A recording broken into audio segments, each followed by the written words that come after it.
नमस्कार दोस्तों, मेरे चैनल पे आपका स्वागत है। आज मैं आपको मैरिज रजिस्ट्रेशन कैसे अप्लाई करते हैं और उसमें क्या क्या डॉक्यूमेंट की रिक्वायरमेंट होगी, उसी के बारे में आज आपको मैं वीडियो में बताऊंगा। सबसे पहले अगर आप हरियाणा से हो तो आपको फैमिली आईडी की रिक्वायरमेंट होगी, दोनों लड़का लड़की की। अगर लड़की या लड़के में से कोई अदर स्टेट से है तो उसमें फैमिली आईडी की कोई आवश्यकता नहीं होती। उसके बाद 6 फ़ोटो कपल फ़ोटो, लड़का लड़की इकट्ठी 6 फ़ोटो की आवश्यकता होगी और 4 फ़ोटो शादी फेर लेते हुए फुल साइज़ में, और शादी के कार्ड लड़का लड़की की तरफ से नंबरदार आधार कार्ड, उनका कोई भी आईडी हो, लड़का लड़की गवाह, एक गवाह दोनों की तरफ से, और लड़का लड़की का जन्म प्रमाण पत्र हो या स्कूल सर्टिफिकेट। उसके बाद लड़का लड़की के आधार कार्ड, लड़का लड़की के या तो राशन कार्ड या ड्राइविंग लाइसेंस या पासपोर्ट साइज़ पासपोर्ट या कोई स्थायी निवासी का प्रमाण पत्र, इनमें से एक होना आवश्यक है। उसके बाद लड़का लड़की के माता पिता के आधार कार्ड, पंडित जी पुरोहित जो भी है उसकी आईडी कोई, और पासपोर्ट साइज फ़ोटो सभी की, नंबरदार गवाह पंडित माता पिता सभी की 2-2 पासपोर्ट साइज़ की आवश्यकता होगी। इसके बाद ही आप इस फार्म को अप्लाई कर सकते हैं। और इसको कैसे अप्लाई करना है इसी के ऊपर मैं एक वीडियो बना रहा हूँ, जिसको आपने ध्यान से देखना है। वीडियो में सबसे पहले आपने कोई भी ब्राउज़र ओपन कर लेना है और ब्राउज़र में shadi.e-disha.gov.in टाइप करना है और उसको एंटर कर देना है। एंटर करने के बाद आपके सामने एक इंटरफेस ओपन होगा, उसमें आपसे पूछेगा साइन इन या रजिस्टर्ड।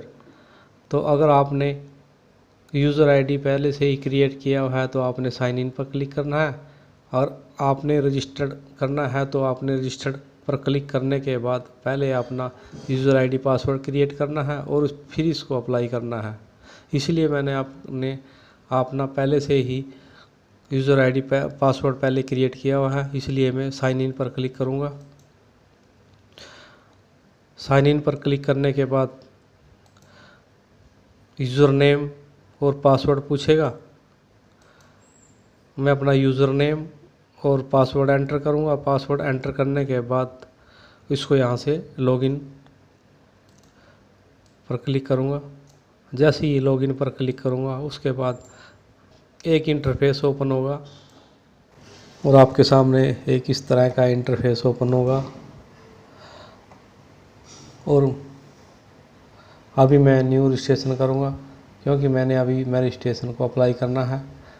सबसे पहले आपने न्यू रजिस्ट्रेशन पर क्लिक करना है। जैसे ही आप न्यू रजिस्ट्रेशन पर क्लिक करोगे, सबसे पहले आपसे please select the reason of application, तो मैं इसको मैरिज रजिस्ट्रेशन के लिए अप्लाई कर रहा हूँ। उसके बाद आपने मैरिज रजिस्ट्रेशन एक्ट सेलेक्ट करना है। Haryana compulsory registration marriage act ये नॉर्मल मैरिज के लिए है, और स्पेशल एक्ट ये जैसे आप कोर्ट मैरिज या किसी भी तरह की मैरिज रजिस्ट्रेशन कराते हैं तो ये स्पेशल मैरिज एक्ट उसके लिए है। जैसे कि इंटरकास्ट वगैरह या इस तरह का कोई भी है तो उसके स्पेशल मैरिज एक्ट में आते हैं। तो मैं उसको Haryana compulsory registration of marriage act type करूँगा और उसके बाद जो भी डेट ऑफ मैरिज है उसको सेलेक्ट करना है, और उसके बाद इसको यहाँ थोड़ा स्क्रॉल डाउन कर लेना है। स्क्रॉल डाउन करने के बाद सबसे पहले ग्रूम डिटेल पूछेगा, जो भी ग्रूम डिटेल है उसमें ये ऑलरेडी पहले से ही आएगा। क्या आप भारत के नागरिक हैं तो यस।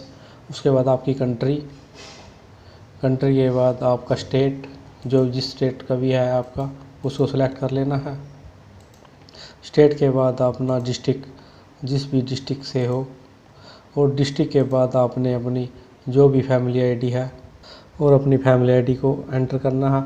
जैसे ही आप फैमिली आईडी एंटर करोगे उसके बाद आपसे आपका चूज़ फैमिली मेम्बर उसमें आपके फैमिली मेम्बर की डिटेल शो होगी। जो भी आपकी फैमिली आईडी में डिटेल है उसको आपने उसी मेंबर को सेलेक्ट करना है जिसका भी आपने रजिस्टर्ड करना है। जैसे ही आप मेंबर को सेलेक्ट करते हैं आपका मोबाइल नंबर पर एक OTP जाएगा, जो भी मोबाइल नंबर फैमिली आईडी में रजिस्टर्ड है। जैसे ही आप मेंबर सेलेक्ट करते हो, मेंबर सेलेक्ट करते ही आपके मोबाइल नंबर पर एक OTP जाएगा, जो भी मोबाइल फैमिली आईडी में रजिस्टर्ड है। OTP एंटर करने के बाद आपने इसको वेरीफाई कर देना है। जैसे ही आप वेरीफाई करोगे, फैमिली आईडी में डिटेल है वो कंप्लीट शो होगी। इसमें आपका नाम और आपकी मदर नेम और आपका फादर नेम ऑलरेडी शो होंगे।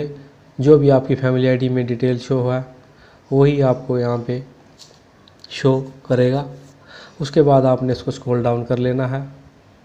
स्क्रॉल डाउन करने के बाद डेट ऑफ बर्थ आपकी पहले ऑलरेडी शो होगी। उसके बाद चूज़ ऑप्शन, वो जो आपने फैमिली आईडी में सेव किया है वही यहाँ पे सेम शो करेगा। उसके बाद वैवाहिक से पहले वैवाहिक स्थिति क्या है, choose marital status, current married या डिवोर्स या नॉट मैरिड या विडूर। तो मैं नॉट मैरिड पर क्लिक करूँगा क्योंकि यह पहले ही शादी है। उसके बाद आपने रिलीजन, धर्म को सिलेक्ट करना है। जो भी आपका रिलीजन है उसको सेलेक्ट कर लेना है। और आपने परमानेंट एड्रेस यहाँ पे एंटर कर देना है। परमानेंट एड्रेस करने के बाद आपने, अगर आपका सेम परमानेंट एड्रेस और दोनों कोरस्पोंडेंस एड्रेस सेम है तो आपने सेम एज पर क्लिक करना है। जैसे ही आप सेम एज पर क्लिक करोगे आपका परमानेंट और कोरस्पोंडेंट एड्रेस शो होगा। उसके बाद आपसे आपका पिन कोड पूछेगा, आपने इसमें अपना पिन कोड एंटर कर देना है। जो भी आपका पिन कोड है उसको सिलेक्ट कर लेना है और पिन कोड एंटर करने के बाद आपने इसको स्क्रॉल डाउन कर लेना है। फिर आपसे ब्राइड, दुल्हन का विवरण पूछेगा। उसमें आपने whether you are citizen of India, क्या आप भारत के नागरिक हैं, तो आपने यस करना है। कंट्री इंडिया और स्टेट, जो भी आपका स्टेट है उसको सेलेक्ट कर लेना है। स्टेट के बाद आपने अपना डिस्ट्रिक्ट सेलेक्ट कर लेना है, जो आपका डिस्ट्रिक्ट लगता है। उसके बाद आपने इसमें अपना फैमिली आईडी, जो भी दुल्हन की फैमिली आईडी है, ब्राइड डिटेल है, उसको यहाँ पे एंटर कर देना है। जैसे ही आप फैमिली आईडी एंटर करोगे उसके बाद मेंबर डिटेल पूछेगा। उसमें आपने जो ग्रूम का नाम है फैमिली आईडी में उसको सेलेक्ट कर लेना है। जैसे ही आप ब्राइड डिटेल में ब्राइड डिटेल का नाम सेलेक्ट करोगे तो आपके मोबाइल नंबर पर एक OTP जाएगा। उस OTP को आपने एंटर करना है, उस OTP को यहाँ पे एंटर कर लेना है और इसको वेरीफाई कर देना है।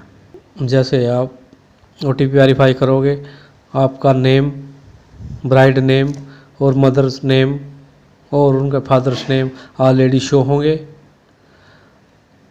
और उसके बाद आपने इसको स्क्रॉल डाउन कर लेना है। स्क्रॉल डाउन करने के बाद डेट ऑफ बर्थ आपकी जो फैमिली आईडी में रजिस्टर्ड है वो शो होगी। उसके बाद चूज़ ऑप्शन, ये भी आपका फैमिली आईडी में जो शो है वही शो होगी। बिफोर मैरिज मैरिटल स्टेटस वही सेम, करंटली मैरिड या डिवोर्स या नॉट मैरिड, विडो, जो भी है उसको सेलेक्ट कर लेना है। उसके बाद आपने अपना रिलीजन, जिससे भी धर्म से संबंध है आपका, उसको यहाँ पे सेलेक्ट कर लेना है। और उसके बाद नेशनलिटी, राष्ट्रीय ऑलरेडी आपका शो होगा। उसके बाद आपने इसमें अपना परमानेंट एड्रेस एंटर करना है। जैसे ही आप परमानेंट एड्रेस एंटर करोगे उसके बाद आपसे पूछेगा कोरस्पोंडेंट एड्रेस। तो अगर आपका कोरस्पोंडेंस एड्रेस अलग है तो आपने यहाँ पे कोरस्पोंडेंस एड्रेस को टाइप करना है। और अगर सेम है तो आपने सेम एज परमानेंट एड्रेस पर क्लिक कर देना है। उसके बाद आपने अपना फैमिली, जो भी पिन कोड है उसको सेलेक्ट कर लेना है। पिन कोड सेलेक्ट करने के बाद आपने सबमिट बटन पर क्लिक करना है। जैसे ही आप सबमिट बटन पर क्लिक करोगे उसके बाद आपसे पूछेगा are you sure information once saved can not be change do you want to proceed. तो मैं इसको यहाँ पे यस पर क्लिक कर दूँगा। इसके बाद जैसे एक न्यू इंटरफेस ओपन होगा, इसमें आपसे प्लेस ऑफ मैरिज के बारे में पूछेगा, जहाँ पे आपकी मैरिज हुई है। यहाँ पे कंट्री, उसके बाद स्टेट, और जो आपका डिस्ट्रिक्ट है, जिस डिस्ट्रिक्ट में आपकी शादी हुई है उस डिस्ट्रिक्ट को यहाँ पे सेलेक्ट कर लेना है और उसमें अपना कंप्लीट एड्रेस डालना है, जो भी आपने जहाँ पे भी आपकी शादी हुई है। यहाँ पर ओनली ब्राइड, दुल्हन की डिटेल डलेगी, जहाँ पे लड़की की शादी हुई है उसको यहाँ पे एंटर करना है। उसके बाद उसका पिन कोड, जो भी पिन कोड लगता है उसको यहाँ पे एंटर कर लेना है, जहाँ पे भी लड़की की पिन कोड लगती है, और उसके बाद इसको स्क्रॉल डाउन कर लेना है। और उसके बाद आपने रजिस्ट्रार डिटेल एंटर करनी है, जहाँ पे भी आपने इस मैरिज रजिस्ट्रेशन को रजिस्टर्ड कराना है। एरिया टाइप जो भी है, अगर आप रूरल से हो या अर्बन से हो उसको यहाँ पे सेलेक्ट कर लेना है। उसके बाद आपने अपनी डिस्ट्रिक्ट सेलेक्ट कर लेना है, जो आपका डिस्ट्रिक्ट है। डिस्ट्रिक्ट के बाद प्लेस ऑफ रजिस्ट्रेशन, आपने किस रजिस्ट्रार ऑफिस में अपना रजिस्ट्रेशन कराना है, लड़की तहसील में कराना है या लड़के की तहसील में कराना है, उसको यहाँ पे सेलेक्ट कर लेना है। उसके बाद आपसे विटनेस डिटेल पूछेगा, 2 विटनेस के नाम एंटर करने हैं, उनका नाम, फादर्स नेम, एड्रेस, दोनों में ही आपने लड़का लड़की की तरफ से विटनेस को एंटर कर देना है और उनका एड्रेस एंटर कर देना है। एंटर करने के बाद आपने इसको स्क्रॉल डाउन कर लेना है और इसमें आपसे पूछेगा the bride will be move the groom family या the groom will be move the bride family या bride and groom will be create separation family in Haryana या bride and groom will be create separation family outside Haryana. तो लड़की कहाँ पर रह रही है, तो लड़की bride will be move the groom, तो लड़के के पास रह रही है, तो यहाँ पे मैं इसको सेलेक्ट करूँगा। उसके बाद अप्लीकेंट डिटेल, यहाँ पे अप्लीकेंट में आपने जैसे ही आप चूज़ करोगे तो ब्राइड ग्रूम दोनों में से एक को सेलेक्ट कर लेना है। तो मैं एक को सेलेक्ट करूँगा। जैसे ही सेलेक्ट करूँगा तो अप्लीकेंट का, उसके बाद आपसे मोबाइल नंबर पूछेगा, मोबाइल नंबर को यहाँ पे एंटर करना है। मोबाइल नंबर एंटर करने के बाद डिटेल एंटर कर दे, यहाँ पे मेल आईडी एंटर कर देनी है। मेल आईडी एंटर करने के बाद आपने इसको स्क्रॉल डाउन कर लेना है। उसके बाद आपने इसमें attach photograph maximum size 100 KB से कम होना चाहिए। इसमें आपने ग्रूम फ़ोटो, जो आपने लेटेस्ट फ़ोटो ली है उसको एंटर यहाँ पे अपलोड कर देना है। उसके बाद ब्राइड की फ़ोटो को अपलोड कर लेना है, जो भी आपकी ब्राइड फ़ोटो है उसको अपलोड कर लेना है। उसके बाद कपल फ़ोटो, जो लेटेस्ट फ़ोटो आपने ली है उसको यहाँ पे अपलोड कर लेना है। और वेडिंग, शादी की एक फ़ोटो यहाँ पे अपलोड करनी है और दूसरी शादी की फ़ोटो यहाँ पे अपलोड कर देनी है। और इसके बाद आपने इसको स्क्रॉल डाउन कर लेना है। उसके बाद आपसे पूछेगा अपलोड रिक्वायरमेंट डॉक्यूमेंट, इसका भी साइज़ आपका 100 KB से नीचे होना चाहिए। उस सबसे पहले आपने ग्रूम एज प्रूफ, जो भी स्कूल सर्टिफिकेट है, बर्थ सर्टिफिकेट है, उसको सेलेक्ट कर लेना है और उसके बाद उसमें इसको अपलोड कर देना है, जो भी इसका स्कूल सर्टिफिकेट है उसको यहाँ पर अपलोड कर देना है। उसके बाद ब्राइड एज प्रूफ पूछेगा, उसमें आपने उसका बर्थ सर्टिफिकेट करना है, स्कूल सर्टिफिकेट करना है, इसको सेलेक्ट कर लेना है। उसके बाद यहाँ पे उस स्कूल सर्टिफिकेट या बर्थ सर्टिफिकेट को अपलोड कर देना है। उसके बाद आपसे ग्रूम एड्रेस यहाँ पे सेलेक्ट कर लेना है। आपने जो भी उसका आधार कार्ड, राशन कार्ड या पासपोर्ट या ड्राइविंग लाइसेंस या रेजिडेंस सर्टिफिकेट में से जो भी आपके पास है उसको यहाँ पर सेलेक्ट कर लेना है और उसको अपलोड कर देना है, चूज़ फाइल में अपलोड कर देना है। उसके बाद ब्राइड एड्रेस प्रूफ पूछेगा। आपने ब्राइड का जो भी राशन कार्ड है या आपका लाइसेंस या स्थायी निवासी का है उसको आगे सेलेक्ट कर लेना है और उसको अपलोड कर देना है। उसके बाद आपने प्लेस प्रूफ ऑफ मैरिज, आपके पास मैरिज का क्या प्रूफ है, तो आपने इसमें इसको choose proof of marriage, joint declaration upload करना है या पैलेस का सर्टिफिकेट है उसको यहाँ पे सिलेक्ट कर लेना है और उसको अपलोड कर देना है। जैसे ही आप प्रूफ ऑफ मैरिज सेलेक्ट करोगे और उसको अपलोड करोगे उसके बाद आपसे पूछेगा, उसको आपको सेव का ऑप्शन शो होगा तो आपने इसको सेव ऑप्शन पर क्लिक करना है। सेव ऑप्शन पर क्लिक करने के बाद आपकी जो भी डिटेल है वो कंप्लीट शो हो जाएगी और आपको दोबारा होम पेज पर जाना है। जैसे ही आप दोबारा होम पेज पर जाओगे और जैसे ही आप सेव पर क्लिक करोगे उसके बाद आपसे पेमेंट के बारे में पूछेगा। जैसे ही आप व्यू डिटेल पर क्लिक करोगे उसके बाद आपकी पेमेंट का प्रोसेस स्टार्ट हो जाएगा।